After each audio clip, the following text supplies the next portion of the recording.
হাজিরিন, রমজান মাস এমন একটা মাস, যেই মাস আসার 2 মাস আগ থেকে রাসূলুল্লাহ আল্লাহর কাছে দোয়া করতেন, আল্লাহুম্মা বারিক লানা ফি রজব ওয়া শাবানা ওয়া বাল্লিগনা রমাদান। হে আল্লাহ, বারিক লানা ফি রজবা, এই রজব মাসে তুমি আমাদের প্রতি বরকত দান করো, ওয়া শাবানা, সামনের শাবান মাসেও আমাদের প্রতি বরকত দান করো, ওয়া বাল্লিগনা রমাদান, আর রমজান পর্যন্ত আমাদের পৌঁছাইয়া দাও। কয় মাস আগ থেকে? 2 মাস আগ থেকে রজবের চাঁদ দেখিয়া, মেরাজের চাঁদ দেখিয়া রাসূলুল্লাহ আল্লাহর কাছে দোয়া করতে। তো মেরাজের চাঁদ পরে হইল শুভ বরাতের চাঁদ, এরপর হইল রোজার চাঁদ। 2 মাস আগ থেকে আল্লাহ রাসূল দোয়া করতেন। কেন?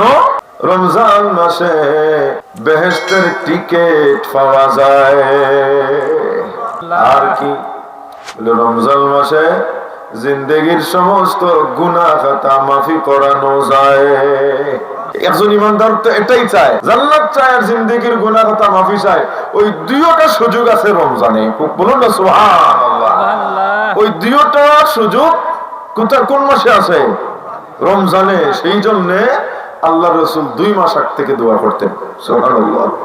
আমার রাসূল একদিন মসজিদে নববীর মাঝে মিম্বরের প্রথম সিঁড়িতে পা রেখে বললেন আমিন, দ্বিতীয় সিঁড়িতে পা রেখে বললেন আমিন, তৃতীয় সিঁড়িতে পা রেখে বললেন আমিন, তৃতীয় সিঁড়িতে পা রেখে আমিন বলে আমার রাসূল চতুর্থ তো পঞ্চম সিঁড়িতে বসলেন।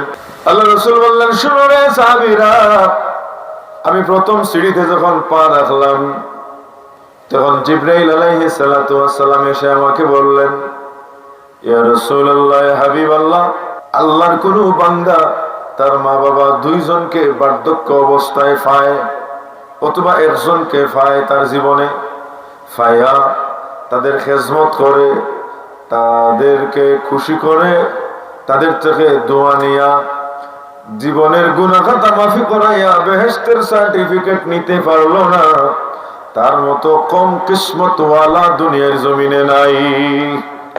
এই কথা শুনে আমি বললাম, ঠিকই তো, এই জন্য আমি বলছি আমিন। 2 নম্বর সিঁড়িতে পা রাখার সময় আমিন আমিন এই জন্য আমি বললাম। জিবরিল এসে বললেন, ইয়া রাসূলুল্লাহ, যে ব্যক্তি তার জীবনে রমজান মাস পাবে, রমজান মাস পায়া রোজাগুলো যথাযথভাবে হক আদায় করে রেখে আল্লাহকে খুশি করে যে জিন্দেগির গুনাহ খাতা মাফি করাইয়া জান্নাতের টিকিট নিতে পারলো না, তার মতো কম বক্ত আর দুনিয়ার জমিনে নাই। এই জন্য আমি বললাম আমিন। তৃতীয় সিঁড়িতে পা রাখার সময় আমিন এই জন্য বললাম, আপনার উম্মতের মধ্য হইতে যে ব্যক্তি আপনার নাম শুনবে, আপনার নাম শুনে আপনার উপরে দুরূদ শরীফ পড়বে না, তার মতো কম বক্ত দুনিয়ার জমিনে নাই। এই জন্য আমি বললাম আমিন। রমজান মাসে নেক আমল করে, রোজার হক যথাযথভাবে আদায় করে আমরা জীবনের গুনাহ খাতা মাফি করাইয়া জাহান্নাম থেকে মুক্তিনামা নেব এবং জান্নাত নিশ্চিতের টিকিট গ্রহণ করব। বলি আল্লাহ যেন কবুল করেন, বলি আমিন।